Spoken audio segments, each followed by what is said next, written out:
Hace algunos años ha habido un aumento explosivo en el desarrollo de tecnología capaces de captar, como sensores de computadores o internet, en modelos matemáticos capaces de tomar datos, procesarlos y encontrar patrones útiles para apoyar toma de decisiones. Esto en todos los ámbitos de la vida. Y existe hoy día, por ejemplo, la posibilidad de poder encontrar patrones comunes de comportamiento y así poder detectar fraudes. Interesante, ¿no? Fraudes particularmente, por ejemplo, en la detección de siniestros.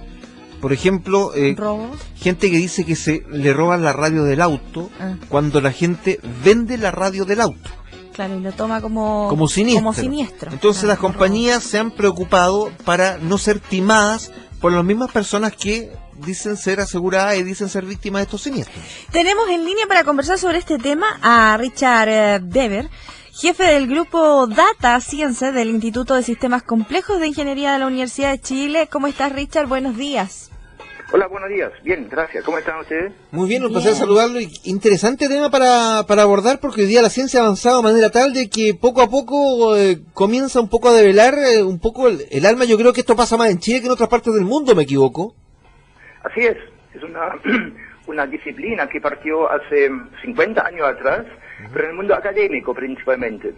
Y hace, yo diría, 10, 15 años, las empresas se preocupan más sobre ese tema, ven el potencial que tiene el análisis de los datos, la ciencia de los datos, o en inglés el data science, y ya hay varias aplicaciones que traen muchos beneficios.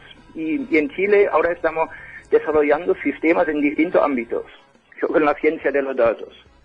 Pero esto se toma a través de patrones comunes, a través de fórmulas matemáticas, a través de estadísticas. ¿Cómo se desarrollan estas?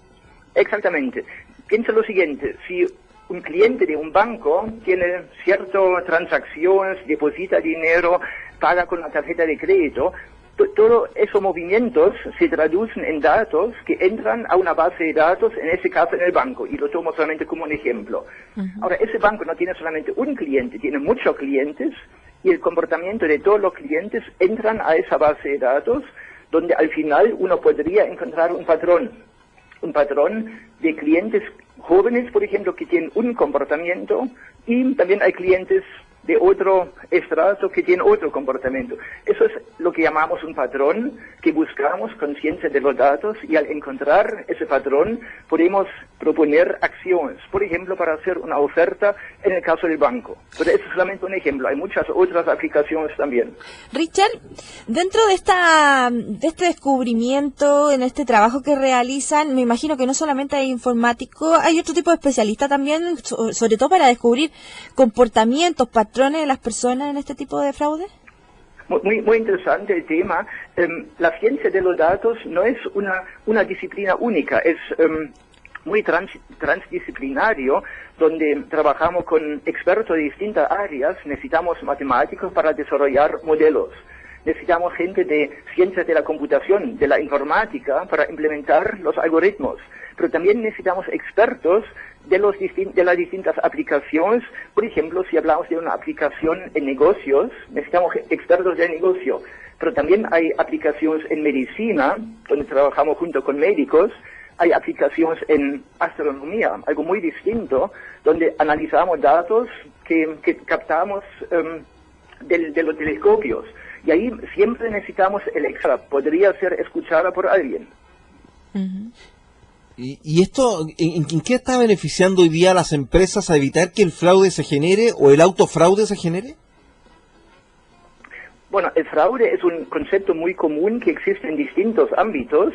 Por ejemplo, en la banca, fraude en el uso de tarjetas de crédito, pero también en otros ámbitos, en telecomunicación, ¿ya? Ahí uno puede usar, por ejemplo, celulares robados, hablar por el celular sin pagarlo. Entonces, el fraude es un concepto muy común que típicamente aparece en los servicios, como por ejemplo la banca, telecomunicación. También hay fraude en ISAPRES, ¿ya? Donde uno usa un servicio sin pagarlo. Y eso es algo que, según el caso, puede ser muy, muy caro para las empresas, para el proveedor, y ahí podemos ayudarle con la ciencia de los datos al encontrar el patrón de fraude y dar una alerta temprana. Ujú. Oye, qué ¿Cómo se, Richard, en este caso, cómo el empresario, a lo mejor que nos está escuchando, puede determinar que está frente a una sospecha de fraude? ¿Cuáles son los pasos que él debería también llevar?